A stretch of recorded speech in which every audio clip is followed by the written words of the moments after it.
Hello बच्चों, आज हम जित कविता उत्साह पढ़ेंगे। उत्साह कविता एक प्रगतिवादी कविता है और उत्साह एक आह्वान गीत है। इसमें निराला जी अपने प्रिय विषय बादल से घनघोर गर्जन से आकाश को बार बार भर देने का आग्रह करते हैं।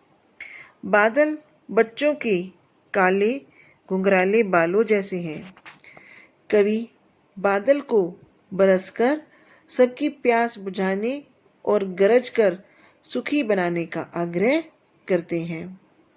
कवि के अनुसार बादल के गर्जन में क्रांति की चेतना निहित है। लोग उत्साहित हो इस चेतना से नवनिर्माण, नया साहित्य तथा नई कविता की रचना करते हैं। संघर्ष कर सामाजिक बुराइयों को दूर करते हैं। जब धरती पर लोगों को गर्मी और अनेक समस्याएं परेशान करती हैं, तब उनको दुखी देखकर बादल से वे बरसकर उनको सुखी करने का आह्वान करते हैं।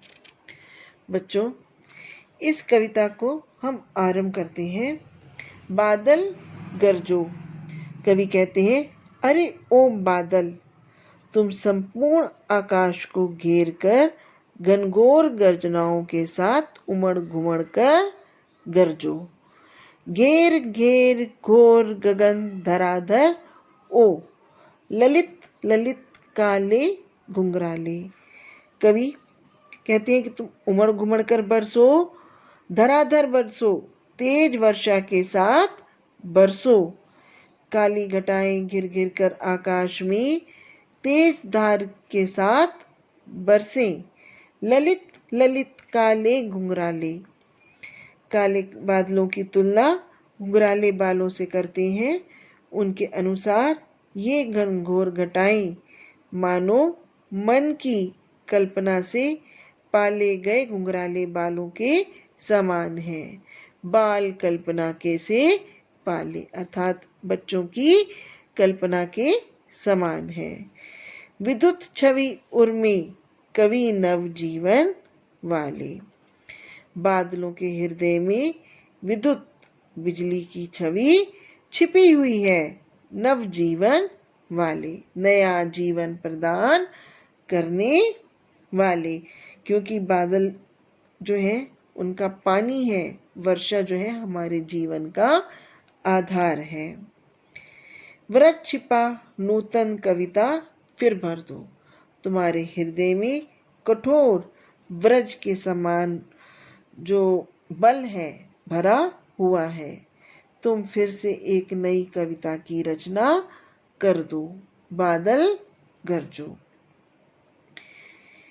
क्योंकि बादलों के अंदर बच्चों एक वज्रपात के समान शक्ति छुपी हुई है कि अगर बादल चाहें तो एक बार में सब कुछ तहस नहस कर सकते हैं। और कवि उनसे अनुरोध कर रहा है, अरे ओ भीषण काले बादल, अपनी कठोर वृष शक्ति को भीतर छुपाकर इस जगत में नया गान, नई कविता और नए प्राण भर दो।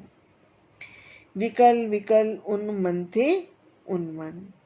आकाश में उमड़ते घुमड़ते बादलों को देखकर कवि को लगता है कि हम सब विकल व्याकुल थे, अनमन थे उन्मन।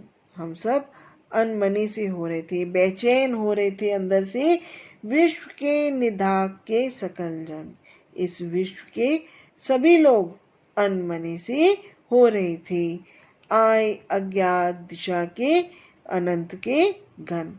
बादलों को देखकर कहते हैं कि लोगों की बेचैनी दूर करने के लिए, इस भीषण गर्मी में उनकी परेशानी दूर करने के लिए अज्ञात दिशा से अनंत के घन आए हैं। पता नहीं किस दिशा से जो है, अनजान दिशा से बादल संपूर्ण धरती को शीतलता प्रदान करने के लिए आए हैं।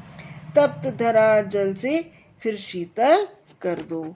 वे बादलों को संबोधित करते हैं कि इस तपती हुई धरती को अपने जल से शीतल कर दो। अर्थात जो व्याकुल है, बेचैन है, उन सबको जो है शांति प्रदान करो, शीतलता प्रदान करो।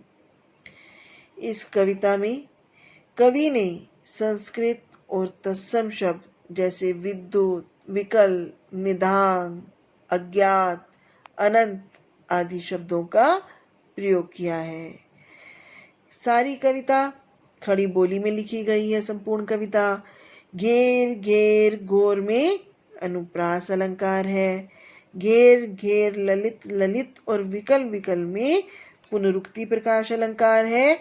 बाल कल्पना के से पाले में। बच्चों, मैंने आपको पहले भी बताया, जहाँ सा, सी, से, सम लग जाते हैं वहां पर उपमा अलंकार होता है। यहाँ पर बादलों का मानवीकरण किया गया है और शैली संबोधनात्मक है, क्योंकि यहाँ बादलों को संबोधित किया गया है। Thank you.